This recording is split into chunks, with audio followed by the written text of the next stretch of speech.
All right. Good afternoon, everyone. I think that we'll get started. Thank you for joining us, ladies and gentlemen, and welcome to the second special session at this 23rd IISS Shangri-La Dialogue. My name is Veerle Nouwens, and I'm the Executive Director of IISS Asia in Singapore, and it's my distinct pleasure to chair today's session on enhancing littoral security in Asia.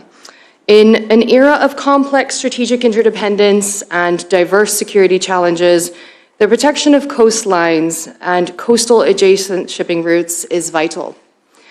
Issues such as piracy, armed robbery at sea, environmental security challenges, and others have long been in focus. But the changing character of warfare is having direct implications on littoral security. Transnational threats and emerging risks emanating from states seeking to control access to critical waterways continue to undermine this domain. From hybrid threats, from hybrid attacks and threats against subsea cables and energy pipelines in the Nordic and Baltic region to severe disruptions to shipping in the Strait of Hormuz, these developments illustrate how littoral security is increasingly under pressure and increasingly part of statecraft. This special session will consider how states are responding to these threats through new technologies, partnerships, and policies, and what this all means for littoral security in Asia. Before we get started, if you have not already done so, just a few housekeeping announcements. Could you please insert your badge in the right-hand side of your microphone console in front of you, chip side down, please. That will ensure that your name comes up on the screen in front of you. That means it's worked. It also, most importantly, means that you can later ask a question during the Q&A. If you'd like to ask a question during the Q&A, I'm sure you're now all very familiar with the process, but I'll outline it once more. Please press the speaker button on your console. The light will turn green. That means you're in the queue on my computer in front of me. When I call on you, your microphone will turn red, and that means your microphone is live, and you can then proceed to ask your question or make your statements. If you're seated in any of the back rows that don't have a microphone, just catch my eye, raise your hand up high, and I will ensure that a microphone finds its way to you. Please note that this entire session is live streamed and also on the record and of course recorded as well, and you can find the recording later on the IISS sites. I'm joined today by an incredibly distinguished panel, and I'm absolutely delighted to introduce them from my right to left, which will also be the speaking order today. To start, Lieutenant General Bambang Trisnohadi, Chief of Staff, Territorial Affairs, Indonesian National Armed Forces. Right next to me, Lieutenant General George Rowell, Deputy Commander, U.S. Indo-Pacific Command. To my left, Ambassador Cui Tiankai, former Vice Minister at the Ministry of Foreign Affairs of China. To his left, Dr. Tanos Dokos, National Security Advisor to the Prime Minister of Greece. And last but certainly not least, General Sir Rob McGowan, Commander, Cyber and Specialist Operations Command in the Ministry of Defense of the UK. Our speakers will speak for roughly 5 to 7 minutes for their opening remarks, after which we'll open it up for questions. But with no further ado, Lieutenant General, the floor is yours. Thank you, Nouwens. Good evening, distinguished friends and partners. I'm Lieutenant General Bambang, and is currently serving as the Chief of Staff for Territorial Affairs at the Indonesian Armed Forces Headquarters. It is an honor for me to join this year's Shangri-La Dialogue and to share Indonesia's perspective on enhancing littoral security in Asia. As the world's largest archipelagic nation, comprising more than 17,000 islands and boasting one of the world's longest coastlines, Indonesia understands that the sea is not merely a geographic space. It is our lifeblood, our economic artery, and for millions of our people, it is home. For us, the coastline is not simply an edge of our territory. It is a living frontier where sovereignty, economic mobility, and community life meet every single day. These days, discussions on littoral security are often shaped around both traditional and non-traditional security challenges, such as territorial disputes, illegal fishing, piracy, smuggling, trafficking, and the increased complexity of gray zone activities. These are indeed real concerns, and they require strong maritime cooperation among all of us. At the same time, Indonesia's experience as an archipelagic nation has taught us something equally important, that lasting security at sea cannot solely rely on military means alone. Security offshore is closely connected to conditions onshore, particularly within coastal populations whose livelihoods depend directly on the ocean. When communities become economically vulnerable, isolated, or left behind, instability can grow alongside them. In many parts of the world, including areas affected by piracy and maritime crime, perpetrators often emerge from poor coastal communities with limited economic opportunities.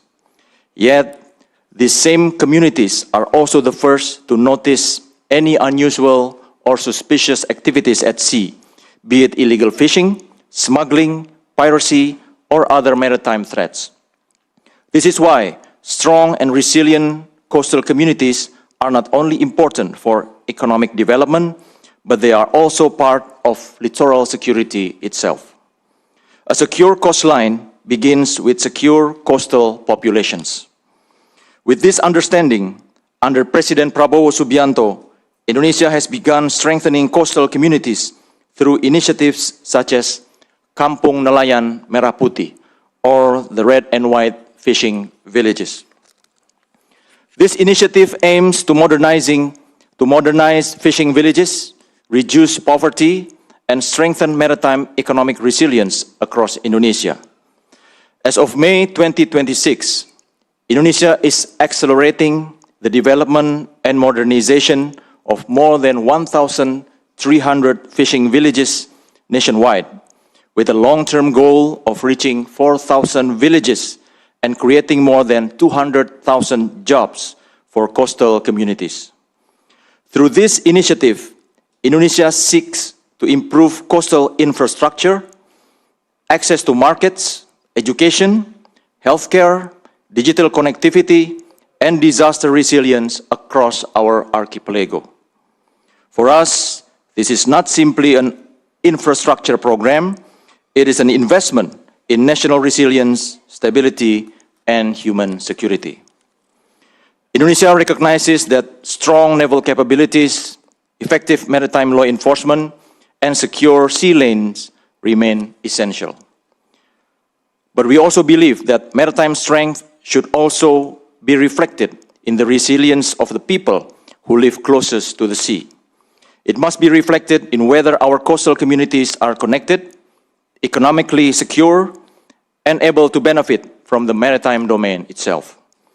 Distinguished friends, Asia's maritime future will depend not only on how we manage competition at sea, but also on how we protect the communities that depend upon it.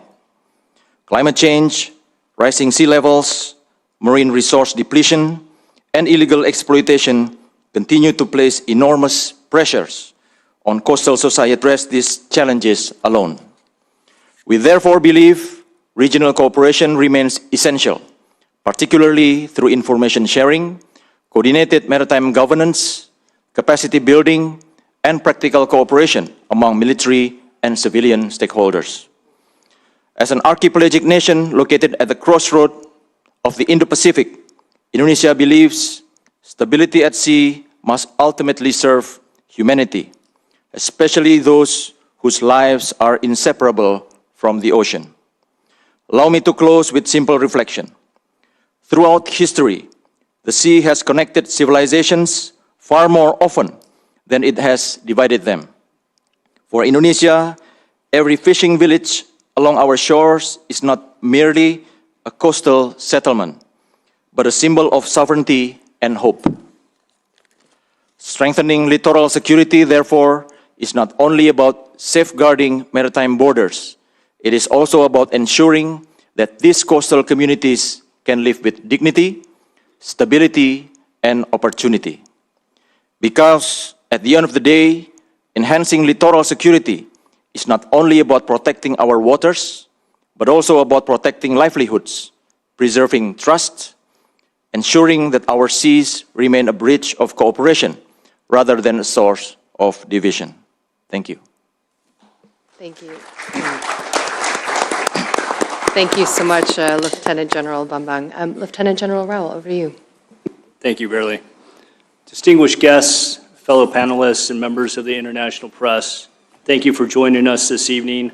My special thanks to Verily for hosting and to the IISS here in Singapore. Our theater remains the key geopolitical and economic hub for the 21st century. And when we discuss security in this region, we're fundamentally discussing the littorals. Littorals, that transitional zone where land and sea interact, are a unique geography within military doctrine. 4 heuristics distinguish the littorals. Compression, where engagement zones collapse from hundreds of miles to just a few. Clutter, which generates immense electromagnetic, commercial, and physical noise. Multi-domain convergence, where land, sea, air, space, and cyber capabilities intersect.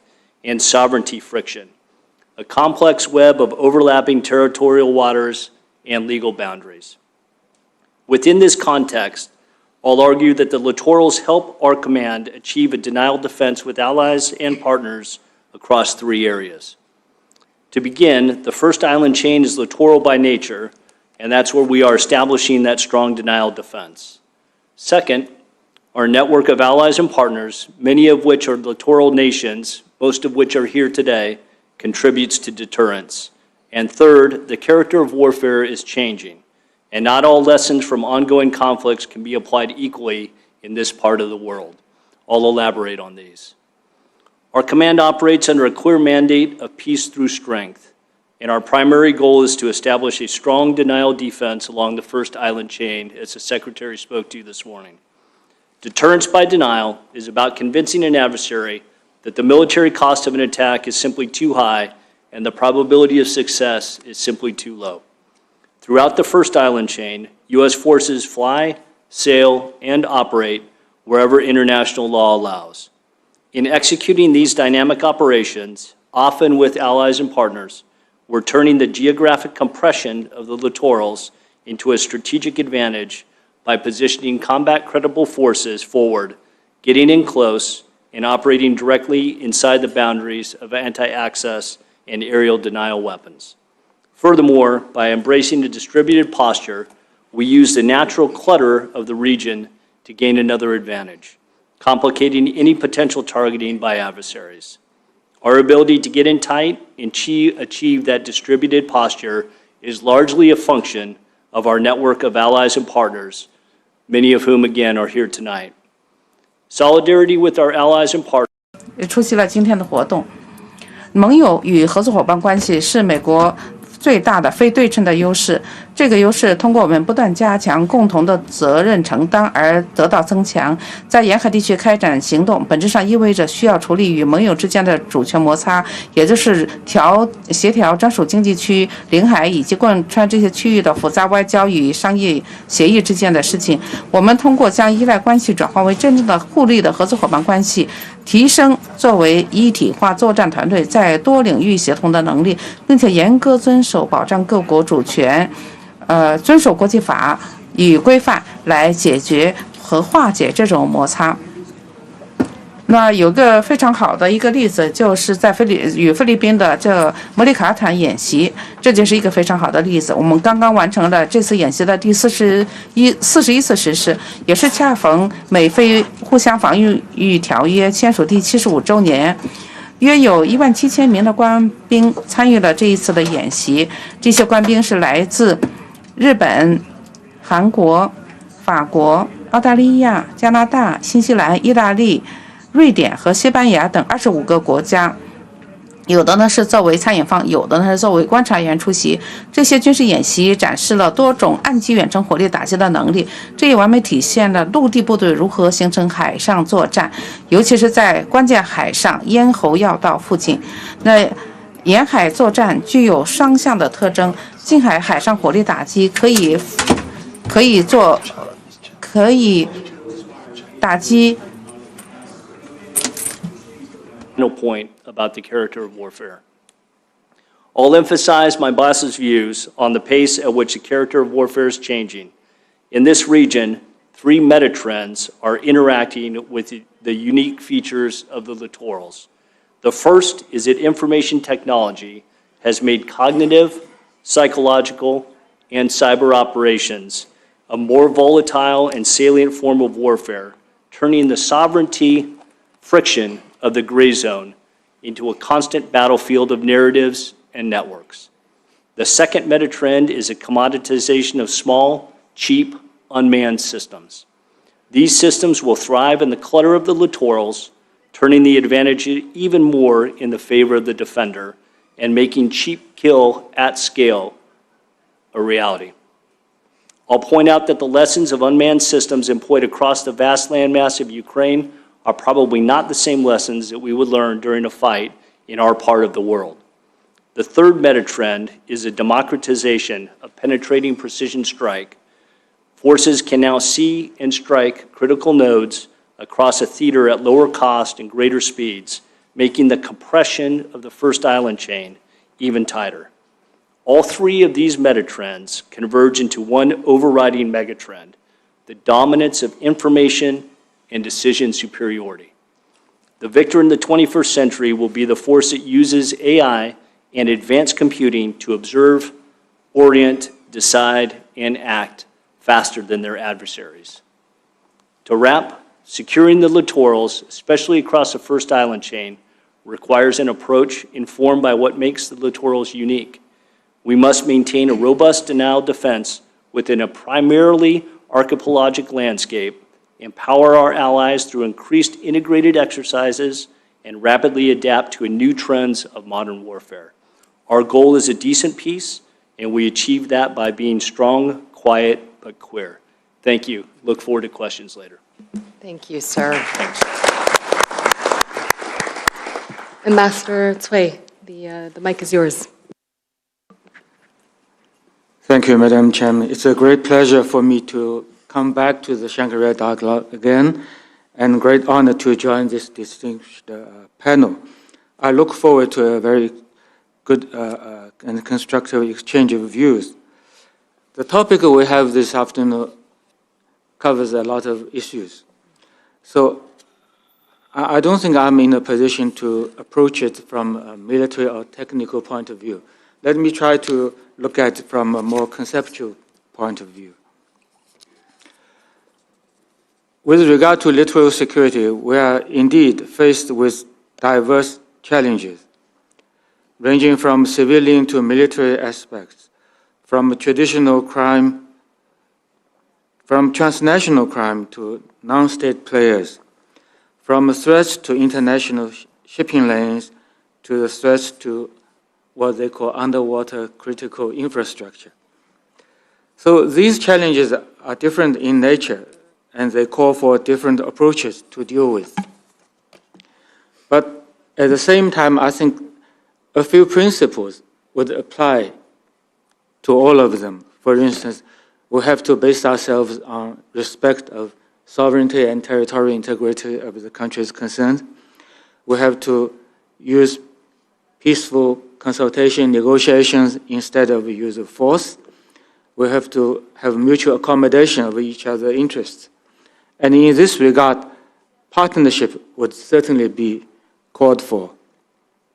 But if I could, I would like to say partnership is not exactly the same as alliances, especially military blocs.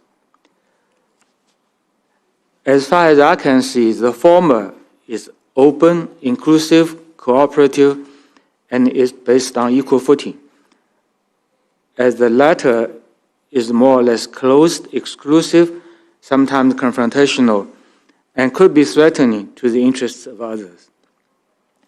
The former is constructive and would help us to have an effective and collective response to the challenges, while the latter is very often disruptive and probably would produce more problems than solutions. Now, we are all very concerned about the situation in the Strait of Hormuz. You see, China is a major trading country in the world, and we are the largest trading partner for possibly over 100 countries. So naturally, we are deeply concerned about what is happening in the Strait of Hormuz. And we certainly are doing whatever we can to try to bring the situation back to normal, restore security and safety of the sea lanes. Of course, the problem will not just go away if we are just sitting here and worrying about it. We have to ask ourselves maybe the tension started, why it is so high. What is the right way out? What we can do together to bring it to a peaceful solution through negotiations and consultation. I think the right choice is to have a good security approach that would emphasize common, comprehensive, cooperative, and sustainable security for all, and international rules that will apply to all. And people are also talking about a free and open Asia-Pacific. I know people are using the term Indo-Pacific, but my personal preference is still Asia-Pacific. That's all the geography I learned since high school. Well, free and open, these are good words. But the point is that they should be free and open for all, not just for a few. Asia-Pacific will not be free and open if a few countries try to gang up, to intimidate others, or try to deprive others of their legitimate right to develop. And the region will not be free and open if there is an ongoing attempt to divide the region into confrontational blocs. And the region will not be free and open if the outcome of the anti-fascist war is challenged or even denied, and militarist national policies are reintroduced under new excuses. And the region will not be free and open if cooperative regional approaches and practices and mechanisms that have served us so well are abandoned and replaced by destructive and confrontational ones.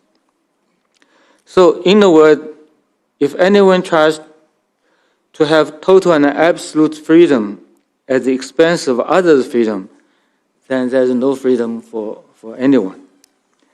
If anyone tries to force into other countries' market, territory, domestic affairs, while raise protectionist barriers against others, then there is no openness for anyone. That's the point I would like to make here. And maybe I could just pause here, and I look forward to more discussions. Thank you. Thank you very much, Ambassador. Dr. Dokos, over to you. Well, thank you, Virli. Let me start by trying to explain why someone from Greece, which obviously is not an Asia-Pacific country, is sitting at this panel. If you take a look at the many ships anchored just outside the port of Singapore, you will discover that many of them carry the Greek flag or are being owned by Greek companies. So as a littoral country ourselves, with the world's largest merchant marine fleet, and with growing connections to the Middle East and the Gulf region all the way to the Indian Ocean. And by the way, we put our money where our mouth is by sending for the last 2 years, by deploying a frigate in the Red Sea in the context of EU Operation Aspides to protect freedom of navigation from the Houthi attacks. So when it comes to maritime and littoral security, we are on the same boat with all the Asian Pacific countries, and we share many of the same interests and many of the same concerns. Now, if you allow me to paraphrase Mark Twain, reports about the death of globalization have been greatly exaggerated. I will agree that concepts like nearshoring, friendshoring, trusted suppliers make a lot of sense under the current circumstances. But let's face it, we are still extensively interconnected.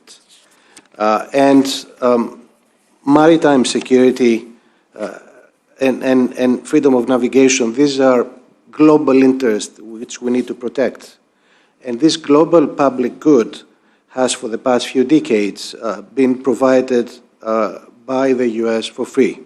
Now, granted, it served first and foremost US national interests, but it served our interests too. I think it's time to step up and make a real contribution. Especially Europe needs to establish a strong, visible, and permanent maritime presence in the broader Gulf region. But it would be much preferable if that was a collective effort, not just by European countries, but also by countries in the Middle East, but also Asia Pacific. That would add both legitimacy and credibility and capabilities to the whole endeavor.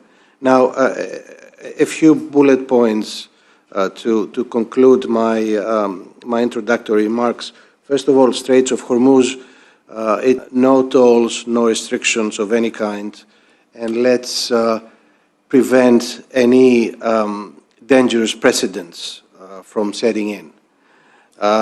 Also, we talk mostly about state actors. It's not only state actors. One should be concerned about non-state actors, the lack of the Houthis and Hezbollah. Underwater infrastructure has been discussed extensively during the conference today. These are, they literally connect the world, serving the needs of many, many countries, be that communication cables or pipelines. And our priorities should be the 3 Ds, detect, deter, and defend. But also we should develop the capability to repair the damage. And that can only be a cooperative effort, because if we only protect that part of a cable that crosses our own maritime zones, and then it's been damaged in the country next door, we will all suffer from that. Also, let's not allow piracy to re-emerge as a major threat to maritime security. Vila suggested that I add a couple of words about maritime governance in the Mediterranean. The EU is setting up 3 hubs for coordination and awareness regarding underwater infrastructure. One is in the Baltic Sea, the other will be the Atlantic, the third one in the Mediterranean. It's still in the early stages, but it should increase our capabilities. When it comes to delimitation of maritime zones, who have not been terribly successful in the Mediterranean region, still a number of unresolved problems. UNCLOS has been the choice of most of us, but there is at least one important country in that region which is not a signatory. And then also, and the French defense minister spoke briefly about climate change, but when we look at our seas and oceans, there are significant challenges: climate change, pollution, overfishing. My concluding sentence, and again, it seems I'm in a paraphrasing mood today, but I will use the words of Secretary Hegseth. Yes, we need more capabilities. We need more multinational naval missions. We need practical cooperation, but we also need dialogues. We need to exchange best practices. So obviously, real capabilities is one thing. It's absolutely vital and necessary, but also talking to each other, trying to work with each other is also extremely important. Thank you. Thank you so much, Dr. Dokos. General McGowan, over to you. Well, thank you. I guess the advantage of going last is that you get to hear where your fellow panelists sit. The disadvantage is the challenge to say something original. But then I guess the advantage of that is that I get to speak briefly. But then you'll be the judge. You'll be the judge of that. I just wanted to talk about two things, really, and to echo some of the things my Greek colleague has talked about, is why this conversation is important to the United Kingdom, and secondly, what the collective defence implications are against the challenges that the panel has been set this afternoon. Well, first of all, why is this conversation important for my nation? And from a defence perspective, it would be luxurious to be able to break the world up into so-called areas of operation. But as we've just heard, unfortunately, that luxury is not available to us. We live in an interconnected world and an interconnected battle space. And the sea lines of communication, of trade, are as important to us here in this part of the world as many other nations that live and breathe in this part of the world. And we've learned through the latest conflagration in the Middle East that a choke point like the Strait of Hormuz can have global implications for trade. And there are pinch points like that in this part of the world, and we must learn those lessons. And secondly, and very close to my heart in my job, is that data flows know boundaries. They know no boundaries virtually and physically in terms of critical national infrastructure. We are truly digitally connected across the world. The United Kingdom has strong commercial interests across this region for mutual benefit, and we need to develop those with partners and allies in this region and protect them when they come under threat. There are millions of UK nationals that live and work and pass through this region, and it is our responsibility to protect them at times of crisis and in the lead up to those crises. And we have a number of very close partners and allies in this region, and they are deep and enduring, and we are determined to stand with them as and when they come under threat in this part of the world. And this then leads us to conclude that the UK has a strong interest in this region, as we all do. And that leads us to ensuring there's a free and open market and a free and open opportunity for everybody across here, the region, and to ensure that peace and security is the baseline from which we're able to work together. And before I move on briefly to what this means for us from a defence perspective, just to reinforce what my Greek colleague has said about the importance of UNCLOS.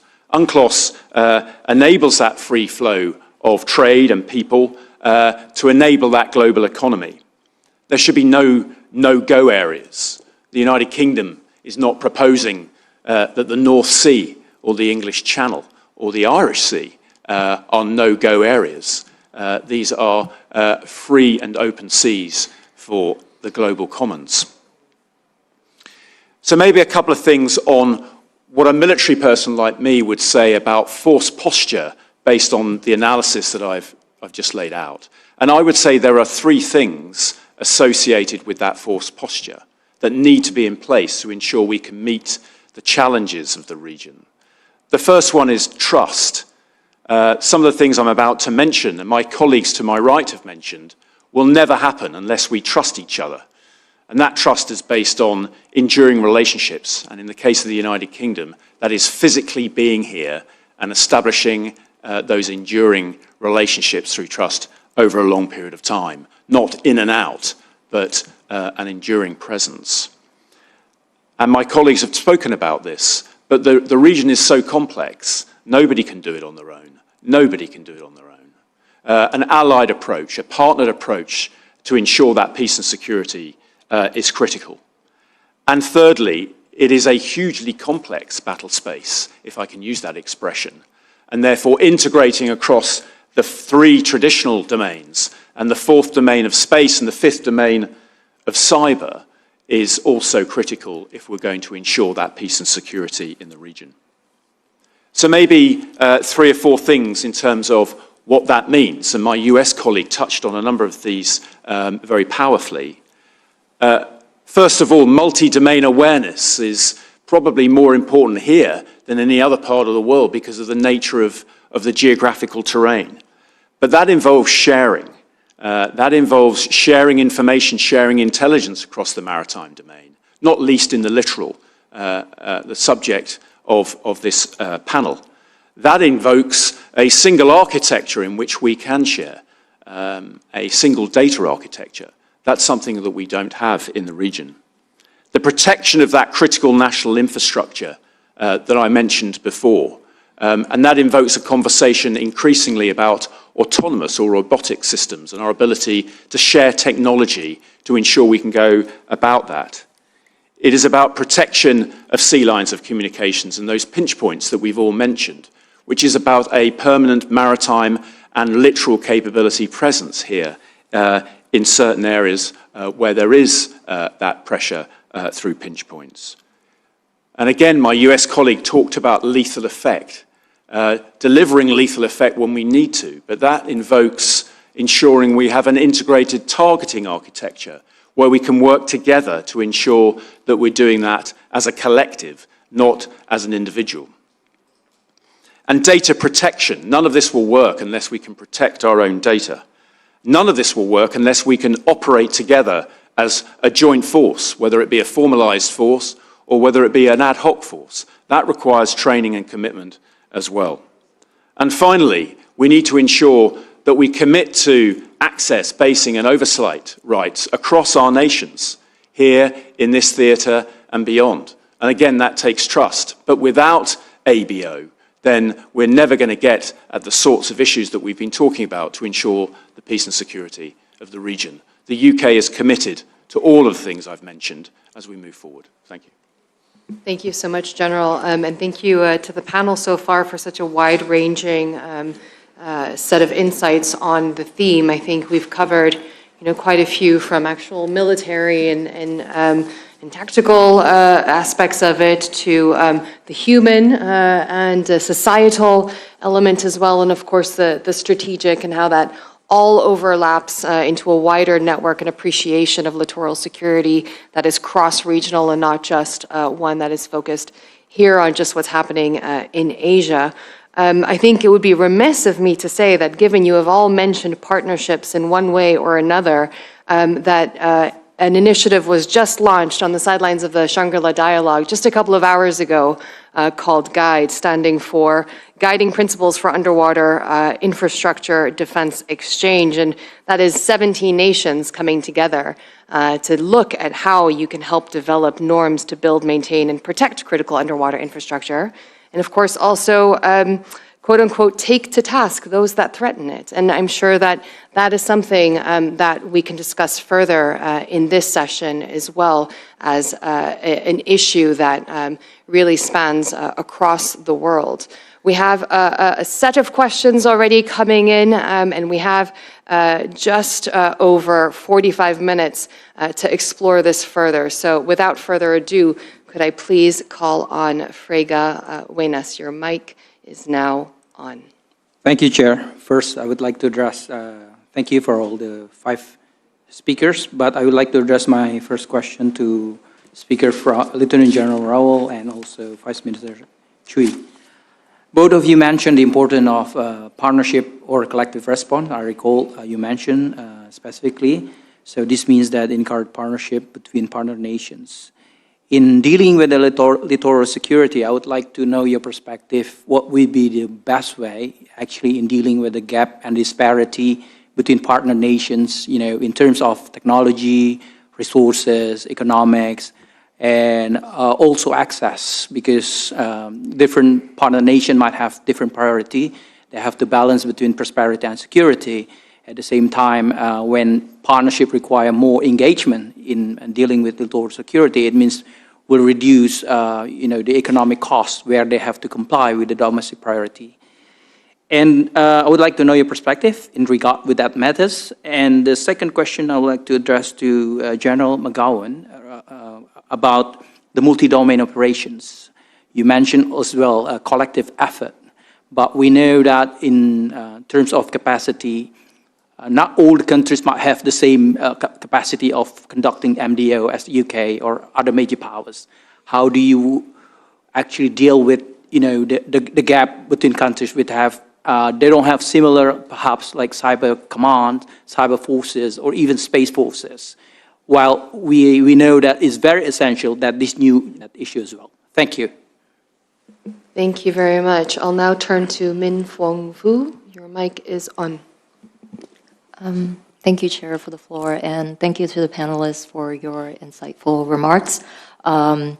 Lieutenant General Rowell, you mentioned in your remark the usage of small, cheap, unmanned system and the likelihood for those systems to further complicate and or intensify gray zone activities.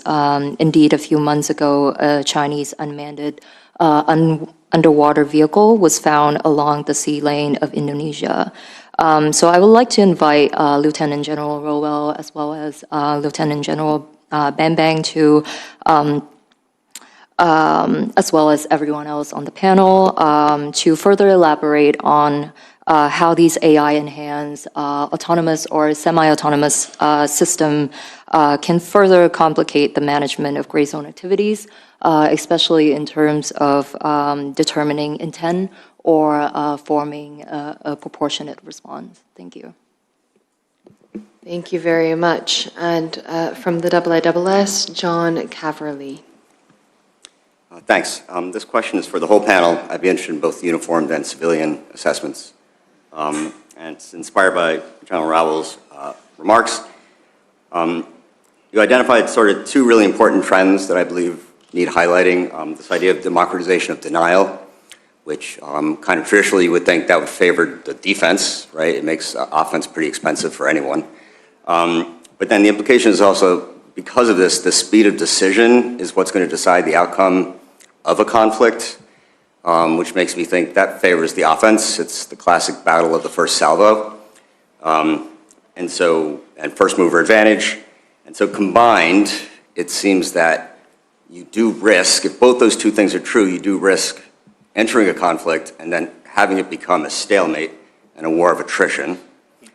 And so how do we avoid that kind of really unhealthy kind of equilibrium? Thank you very much. And one more question from Su Wai Mun. Your microphone is on.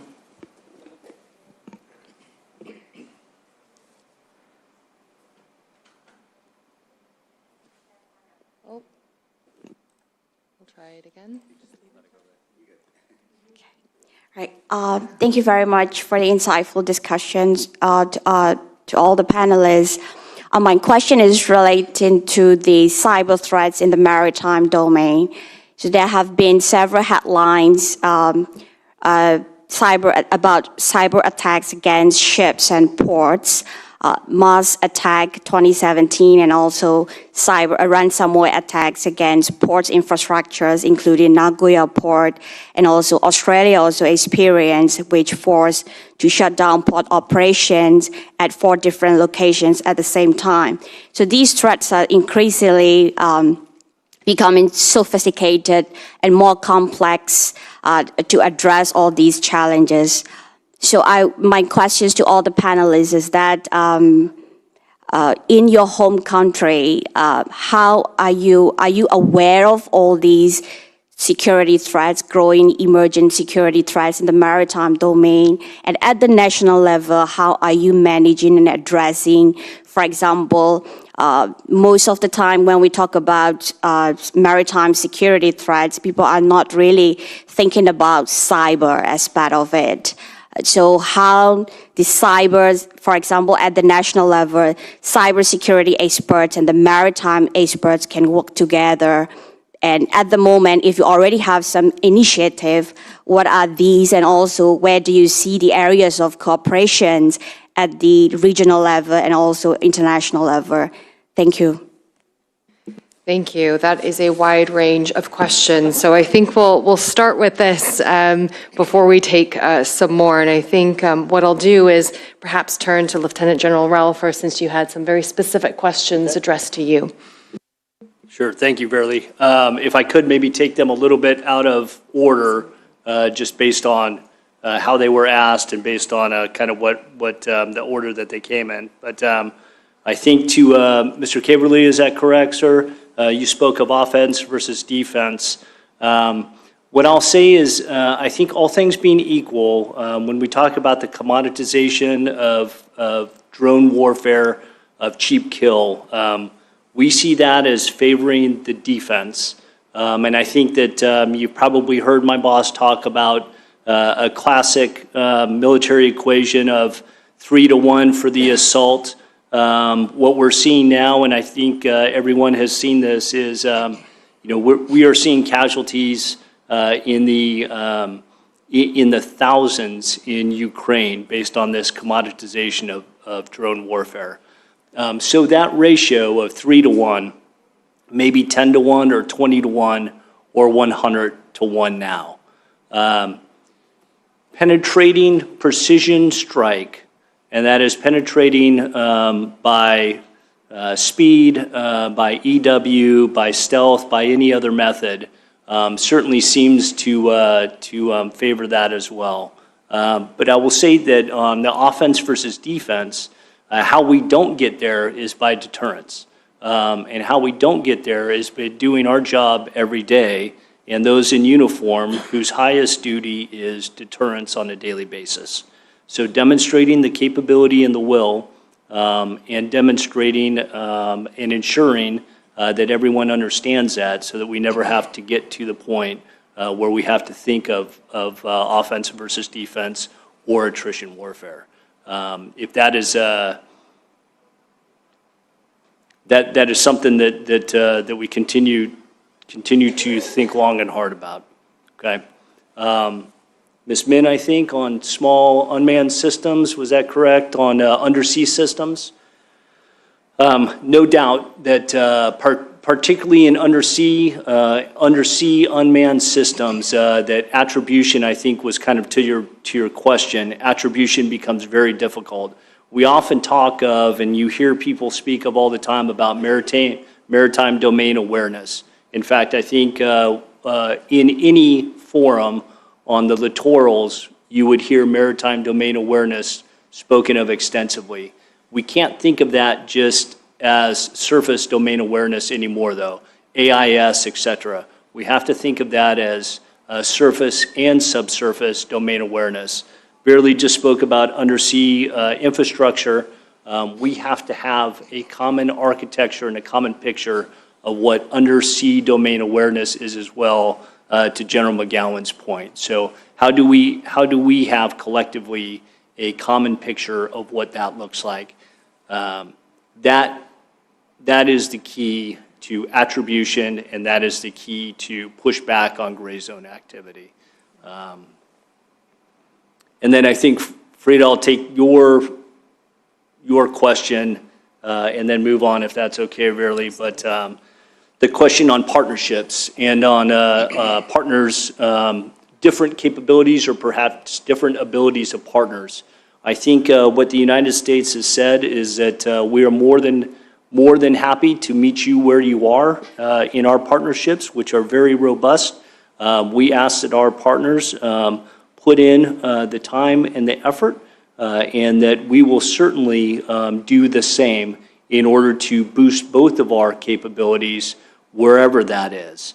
But alliances and partnerships have to have an equal footing of will, perhaps not capability, but will, in order to see a better outcome. Thank you.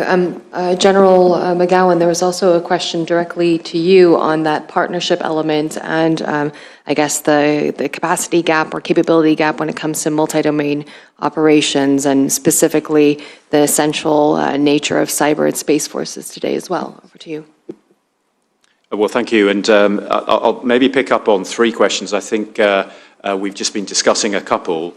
The very first question, that's the point I was making about is the ability to conduct joint operations at that operational level. And I was talking to some FBDA colleagues about this very question just yesterday. And it's things like information operations, targeting at the operational level, cyber operations, which I think you mentioned. And we came up with a proposal yesterday that we should be using for example, FBDA exercises in future at that joint operational planning and execution level much more readily, frequently than we have in the past. There are other constructs as well, but the UK is certainly ready to join a conversation about presenting those sorts of command and control capabilities and facilities into the region in a periodic, frequent way to raise everyone's ability to conduct joint operations in the way that both you and I have just described. The second point on, there was a question on autonomy, autonomous systems. I'll just say a couple of things on that. First of all, the percentage of Russian autonomous systems getting through to the front line and beyond in Ukraine is, I'm not sure whether the percentage is classified or not, so I won't mention it, but it's very low. And therefore, it's not a panacea. And because the adversary and ourselves become more autonomous, but there are ways of fighting back. And there's also a danger of becoming quite a brittle force. I'm not proposing for a second that we're not becoming more autonomous. Of course we are. But it can be defeated. And we just need to remember that the character of warfare changes, but the nature of warfare doesn't. And the nature of warfare, ask a Ukrainian, is human.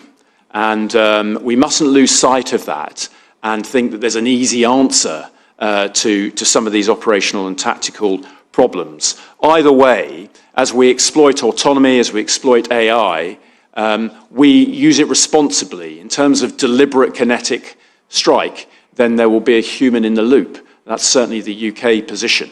That may be a constraint, but it's the reality of ensuring that we are responsible partners in this space. And then thirdly, the question on cyber.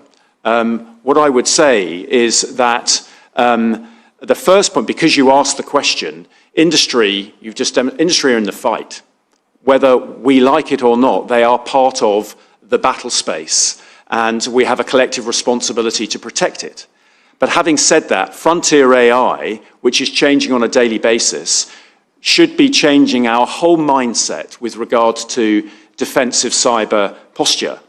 And if we go into an operational environment thinking that we can defend ourselves from these new capabilities, from cyber attack, then we're going to be defeated. We will be penetrated. And we can do the same against our adversaries. So we need to move from a posture of deliberate, static, defend on the goal line, our critical digital vital ground. We need to move from that because that's not going to be possible. It's not possible today, hence the question, to resilience, to recovery, to agility, to being mission-focused. Because the battle space will change. It already is changing because of the ability through technology to materially change it on a minute-by-minute basis. We've got to be able to have the situational awareness to see how it's changing and respond to our operational advantage. Thank you. Lieutenant General Bambang, can I turn to you? Thank you. I would like to add a question by Mrs. Mint regarding the undersea unmanned vehicle. Yes, Indonesia also have experience regarding this unmanned vehicle, underwater vehicle. Our fishermen a few years ago discovered some of this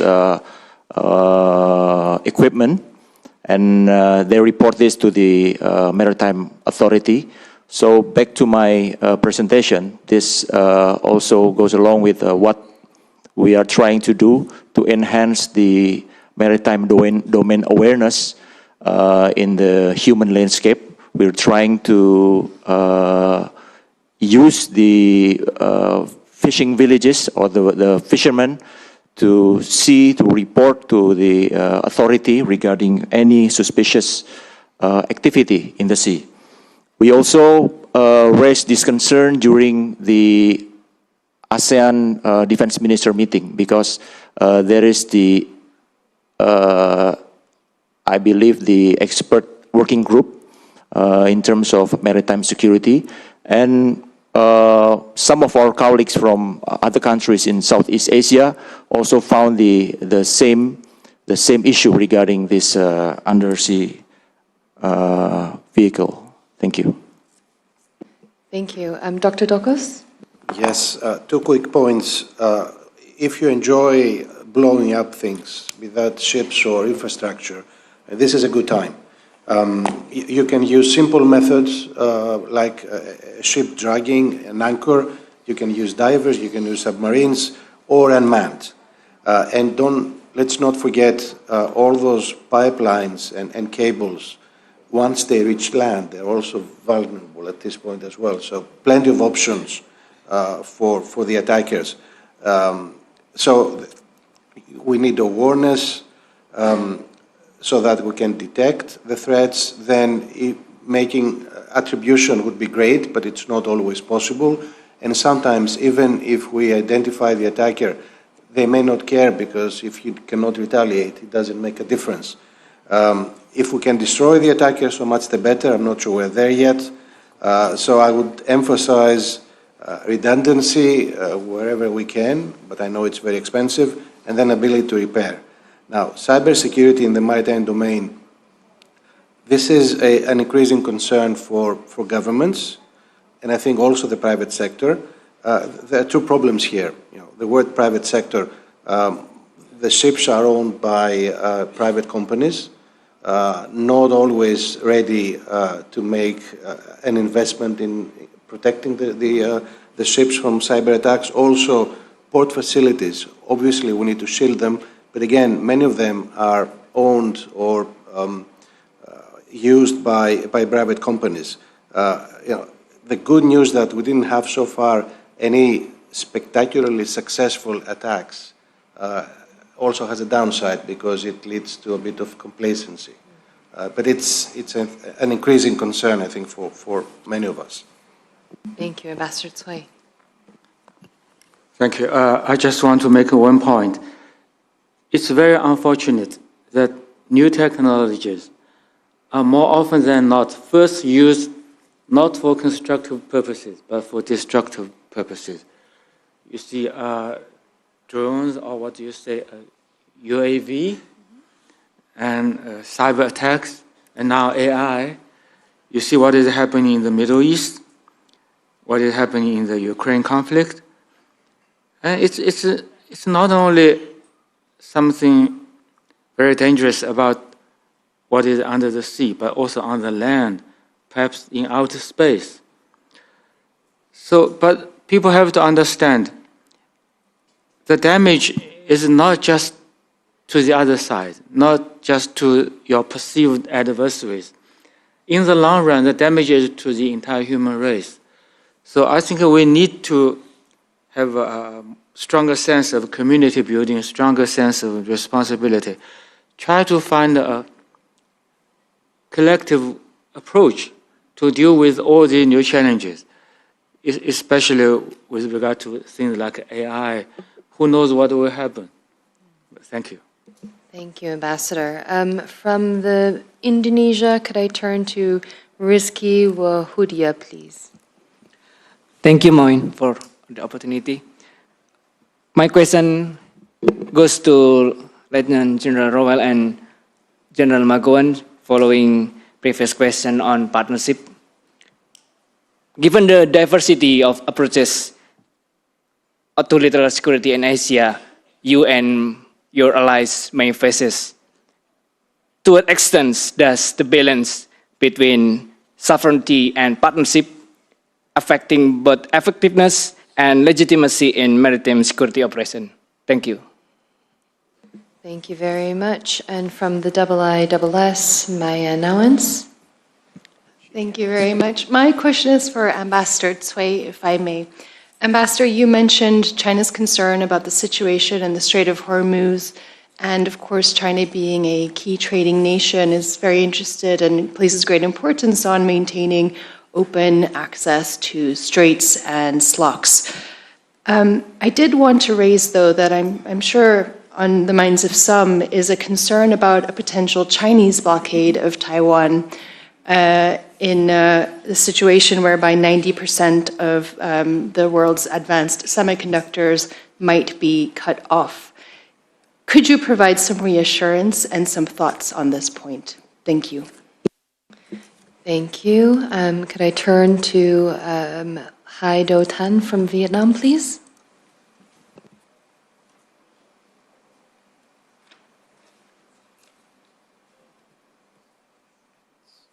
Oh, we'll try that again. I'm audible? Okay, that's Yes. excellent. Now I have a very stupid idea that I want to address that. That's quite crazy because Trump got an excellent idea about reciprocity. So I cannot help to think about our maritime domain. We have something UNCLOS as a universal, of course, conventions, constitution for the oceans. But reality is that some have the selective applications of that. Some, try to adopt this but not accept that. So can we apply that kind of reciprocity in the maritime domain? If one country could not allow other country to enjoy some rights, they can not be denied that rights in other place. That can be possible. So that I have that one idea to all our panelists. Thank you so much.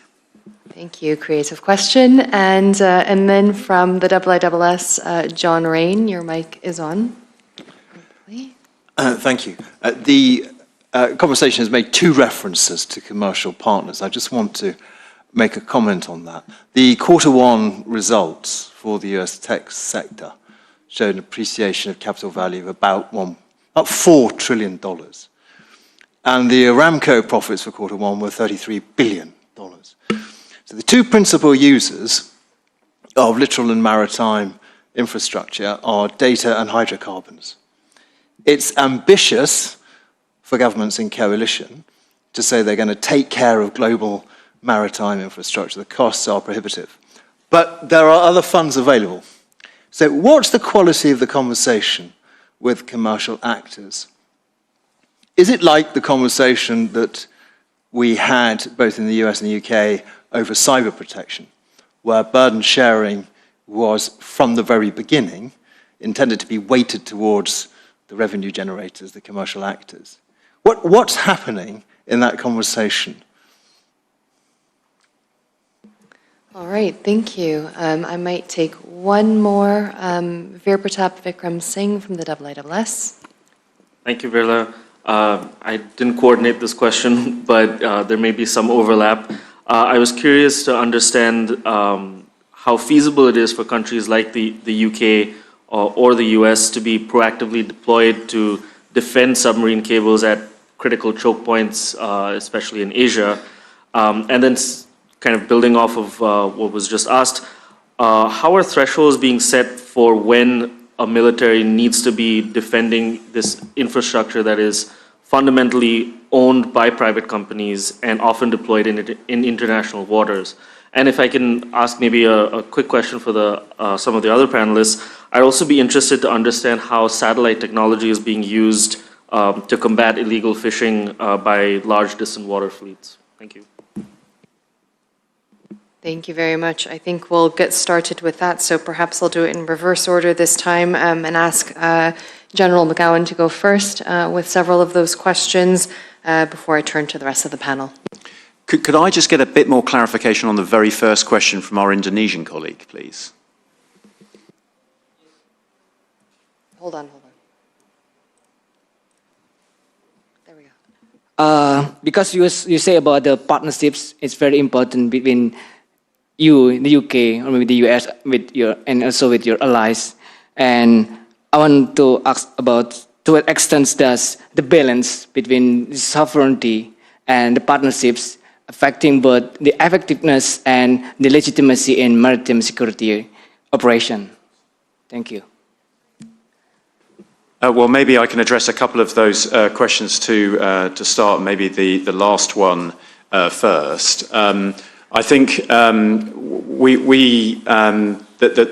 the priority in terms of maritime critical national infrastructure protection from a UK perspective has got to be that maritime critical national infrastructure that literally runs into the United Kingdom. And we've been seeing regular Russian interference in that critical national infrastructure over a number of years now. And we're developing a range of capabilities, including autonomous capabilities, to interdict that and call it out. And our Defence Secretary has called that out on a number of occasions recently, including in the last few weeks and months. So we absolutely accept that it is unrealistic for the United Kingdom, or I would advocate any nation, to be able to deliver enduring protection of maritime critical national infrastructure across the globe, and therefore we need to prioritise. But we need to do that as part of coalitions because and burden share to ensure that we cover the key areas that are of interest to us. And I think the question you ask is, it would be probably politically much more straightforward if we could conduct sovereign operations to protect our national interests all of the time. But the world isn't like that. One, we can't physically do that because of the point I made at the beginning in my opening remarks, that we live in an interconnected world. Our interests amongst our allies and partners are very common, and therefore we should come together as an alliance, either with a capital A in terms of NATO or a small a, to defend our interests. I think, as a former SACEUR once said publicly, the weakness of the NATO alliance, I think it was 26 member states at the time, were the 26 member states. The strength of the alliance is the 26 member states, and that's the price you pay for collaborative allied operations, which ultimately, in my history book, is what wins wars. Thank you. And Lieutenant General Rowell, since you were also asked those questions, I might turn to you. Sure, thank you. And I think just to add a bit, perhaps, what I understood of the question from Mr. Risky was a little bit of surveillance versus sovereignty, partnership versus sovereignty. And certainly there is a balance there. I think that increased partnership does not come at the expense of sovereignty, though. The sharing of maritime domain awareness, I think, was kind of the genesis of the question. The sharing of domain awareness, either undersea or maritime domain awareness, does not come at the expense of sovereignty. What it does do is empower each of those partners that enjoys that domain awareness or enjoys that data to be more sovereign, because they have a better understanding of what is around them and what is going on around them, to the point of several of the questions earlier. Great, thank you. And Ambassador Cui, there was a question for around reassurance and Taiwan blockade scenario. Well, thank you. You see, what is happening in the Strait of Hormuz is kind of a conflict between sovereign states. Unfortunately, but they are still sovereign states. It's an international conflict. Of course, we want to have a peaceful solution to that, and we are doing whatever we can. But the question of Taiwan is of an entirely different nature. This is a matter of territorial integrity and national unity for China. So people have to be careful to have this distinction. And of course, we will do whatever we can to safeguard our sovereignty, our territorial integrity, and achieve national reunification. So if people are really concerned about stability in the Taiwan Strait,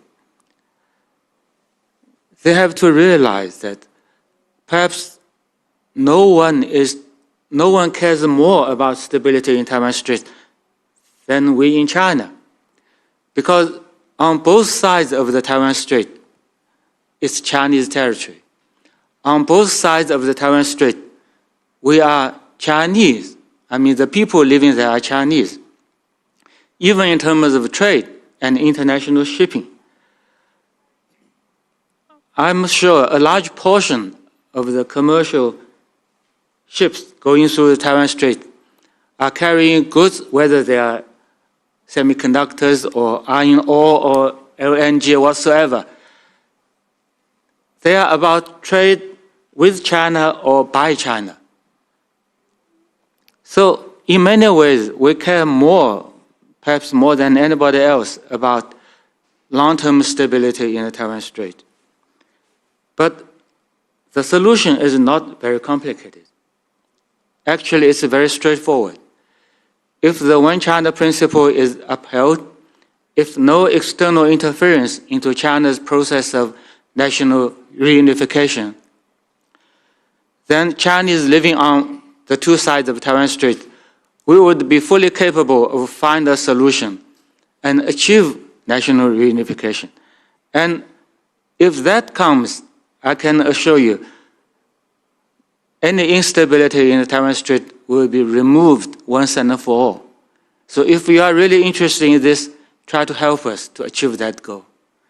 And frankly, I don't want to be critical of anybody else, but frankly, some European countries are sending their military ships or whatsoever to this region, to the Taiwan Strait. I don't know why. Because for us in Asia, this would very much remind us of the colonial days. Thank you. Thank you for taking on that question, sir. Lieutenant General Bambang. Thank you. I would like to add my point to the question regarding the hypothetical situation regarding the blockade of Taiwan Strait. Because Indonesia sits astride of one of the most important waterways in the region, which is the Straits of Malacca, Strait of Sunda, Strait of Lombok, and Ombai Wetar. These are very critical waterways for the international trade and also the energy. In the case of hypothetical, again, case of blockade of Taiwan Strait, it will possibly affect the pressure to the countries in the Southeast Asian region, especially for Indonesia. Because most probably, maybe the US will also counter-blockade China in some of the most critical waterways of China trading route, especially in the Strait of Malacca or Singapore. So probably Indonesia will get the pressure to help our partners in countering this blockade. So we, especially Indonesia, has to prepare for this scenario and to enhance our diplomatic, military, and economic resilience in order to withstand this pressure and to maintain our flexible strategic. Thank you. Strategic autonomy. Thank you, sir. I'll turn now to Darshana Barua from the IISS and India. Thank you, Barua. I have two questions, one to China and one to the US. Ambassador Choi, you've talked about regional security and stability. China is one of the rare Asian militaries with a permanent presence near the Strait of Hormuz in Djibouti. and China's economic and military engagements across the Indian Ocean region has increased. So do you see a role China could play in stabilizing SLOC security through the Indian Ocean region in an effort to contribute to peace and stability in the Indo-Pacific? To General Raul, the question, one of the characterization of Strait of Hormuz has been that you don't need to be a naval power to disrupt choke points and deny access to your adversary, which of course refers to Iran's ability to disrupt and the delays in reopening the strait. What are the operational lessons for Indo-PACOM from this crisis in Strait of Hormuz, and how do you see that play out in this theater, if it were to? Thank you. Thank you very much. Lee Sun from Australia. Sorry, this on? Thanks. With reference to the strategic equilibrium that was cited by Secretary Segheith this morning, my question is to Lieutenant General Rowe and Ambassador Sway. What's your assessment of US-China relations at this point in time? What are the risks to littoral security in our region and potential options for the US and China to address these? Thank you. Thank you for that. To Indonesia, Ms. Azifa Estrina. Oh, thank you, Virla. I have two questions to Lieutenant General Bambang. And first of all, I'm really happy that you mentioned about the importance of coastal community when we talk about Indonesian maritime security. And I'd like to start with the statement from the Australian Deputy Minister earlier today that he mentioned about the success of the Malacca Strait Patrol in ensuring maritime security in the region. But going back to your statement about the importance of coastal community and the effort from the Indonesian government to strengthen the economy of the coastal community, I was wondering if it is possible to stretch it beyond the domestic level, because especially border coastal community, they utilize the currency differences between Indonesia and the neighboring states. So I was like, it's hard for me to be optimistic when the target of the market is still domestic, while they do like better economy when they do the transaction with the neighboring countries. And the second question is related to the Malacca Strait Patrol. As I think, as we all know, Malacca Strait Patrol aim to counter more non-traditional threat than traditional threats. But considering the intensifying great power competition in Indo-Pacific, I was just wondering if the existing maritime governance mechanism in the Malacca Strait is remains sufficient, or do we need another type of governance in prepare for what's coming ahead? Thank you. Thank you. Next is Richard Lloyd Perry. Thank you very much. Ambassador Chui asked the simple question, why foreign militaries send their ships through the Taiwan Strait? And we heard a comment on that from General Bambang. Since we have on the panel a US and UK senior officers, I'd like to hear their answers to Ambassador Chui. Why do your militaries send ships to the Taiwan Strait? Thank you for following that up. And then finally, last but not least, from the IISS and UK, Nick Childs.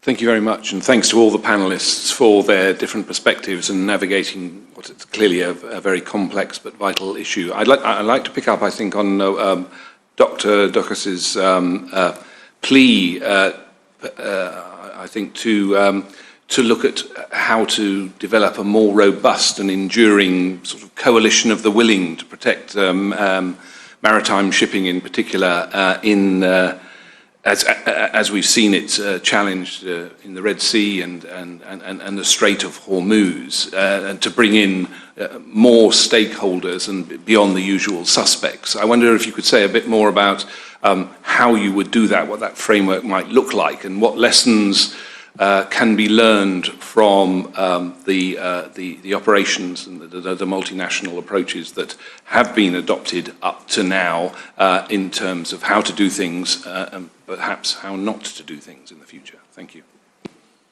Thank you so much, Nick. So we have about 5 questions with some sub-questions within them, and we have about 8 minutes left. So these are going to be quick answers. Perhaps, Ambassador Cui, I can start to you first for the question to you about the Indian Ocean region as well, but I'd also like to get your thoughts on the question that was asked to Lieutenant General Rao on the state of U.S.-China relations. Over to you. Thank you. Let me try to, because if I try to tell you the whole story, it will take more time than we have.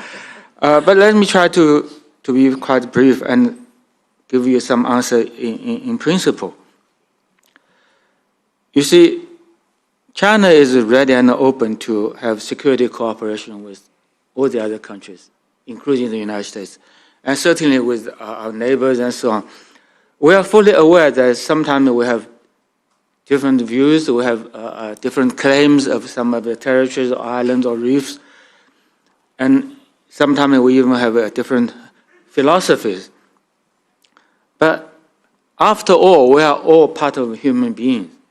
We are part of this global community, and we are faced with growing global challenges. So we are ready to work with others as long as we can identify common grounds and common needs. You know, my president has put forward the idea of building a community of nations with a shared future. That community building would include United States as well. We do not want to exclude anybody. And we also, my president has also put forward 4 global initiatives, including the Global Security Initiative. So we are ready to work with others, to have partnership with others on the basis of these ideas. Of course, we have a few principles: mutual respect, respect of sovereignty and territorial integrity, and a peaceful solution to any disputes. So we are ready to do all this with all the other countries. It will apply, these principles will apply to whatever specific issues we are faced with. And I might add, the fact is, we are putting forward all these initiatives, ideas, proposals for stability and peace. We are not sending our naval ships or airplanes to close to other countries to conduct frequent reconnaissance activities and so on. We are not coming to the shore of the United States anyway. Thank you. Thank you very much, sir. Dr. Dokos, perhaps I could turn to you next. Yes. Let me use the example of Operation Aspides, of which we are very proud because we came up with the idea and also we provided the name.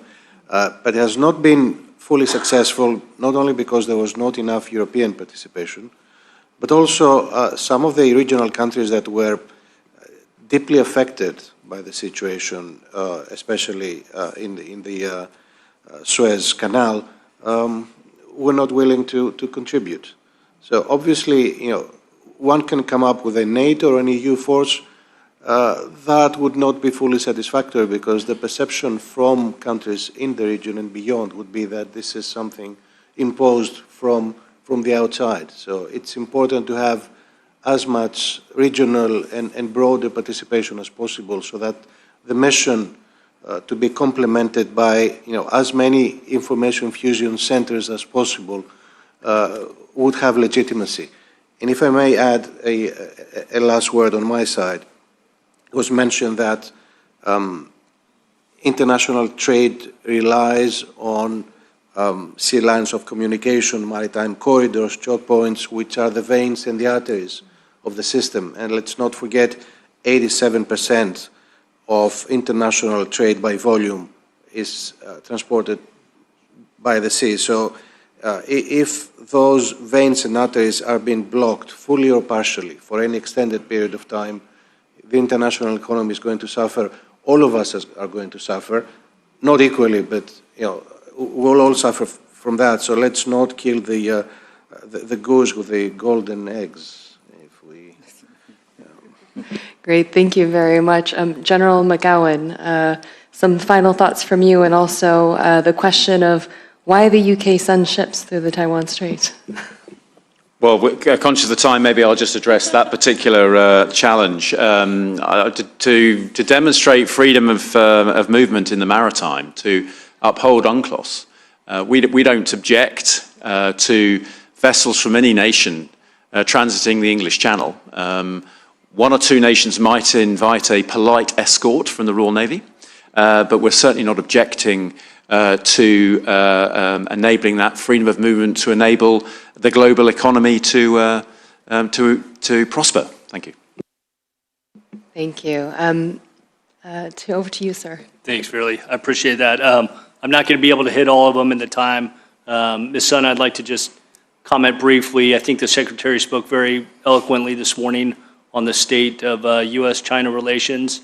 One thing I would add that wasn't spoken of was the hope for greater military-to-military communication, something that has not been very successful for quite some time.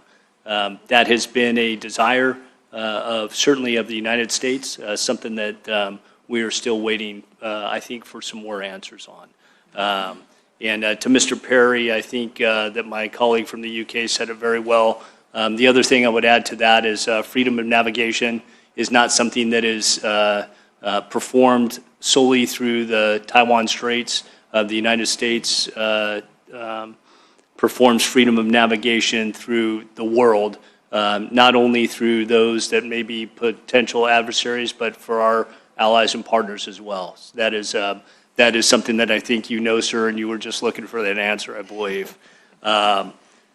And finally, Darshana, I will talk to you offline about, there you are. I'll talk to you offline about the Straits of Hormuz. I think we had spoken to that briefly yesterday. Thank you. Thank you so much, sir. And over to you, Lieutenant General Bambang. Thank you. To answer Ms. Astrina's question regarding the, up to this moment, there are already 100 fishing villages being launched by the Ministry of Marine Affairs and Fisheries.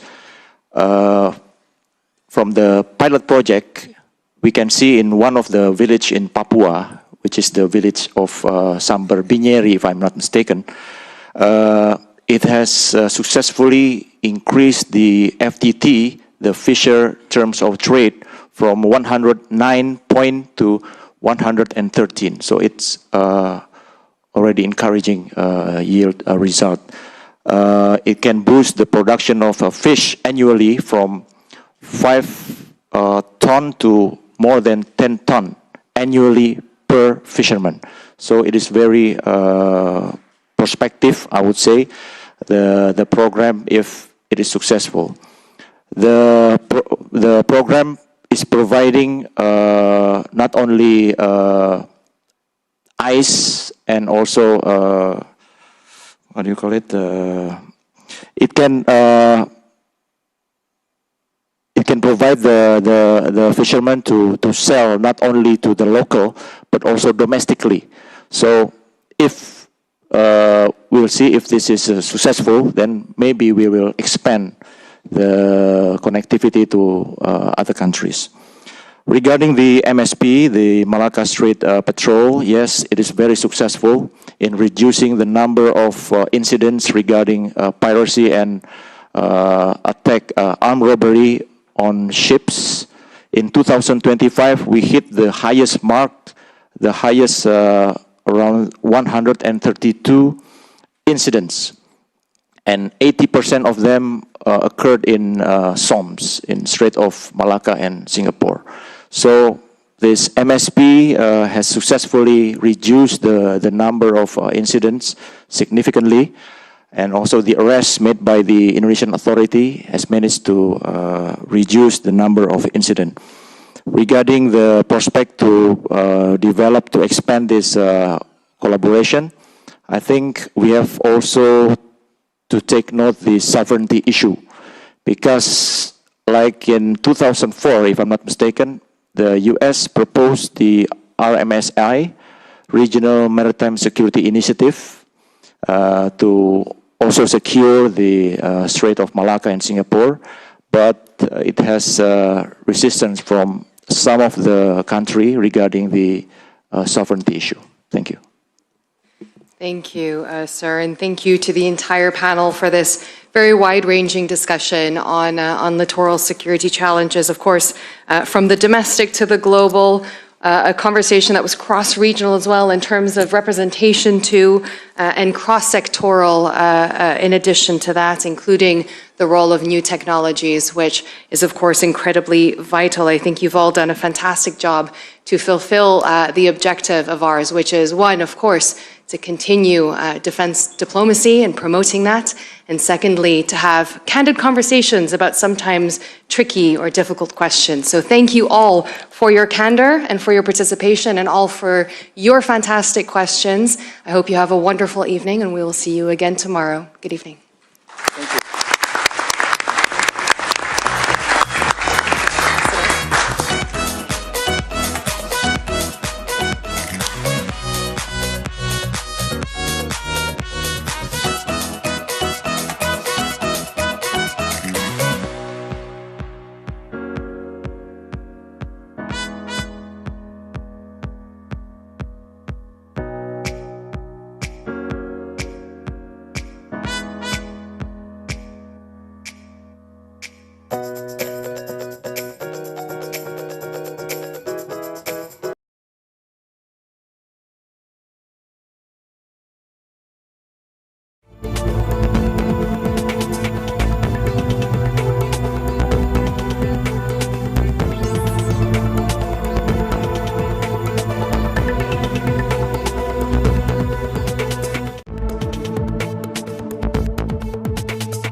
Iran has the patience to see it through in historic fashion, to make sure they never have a nuclear weapon. At the same time, I'm out here on his behalf to ensure that our Pacific allies know exactly where America stands, and that we're prepared to defend our interests, stand with our allies, and project power halfway around the world. And you see that through our national defense strategy. Yes, we're focused on the homeland and our hemisphere, but our ability to project power into the Pacific is central to how we plan and to how we work with our allies and partners. For all the meetings we held today, from Japan to South Korea, to the Philippines, to Indonesia, to Thailand, to Vietnam, to Australia, to the UK, when we're working together with partners with real capabilities, with American leadership, I think there's no limit to what we'd accomplish.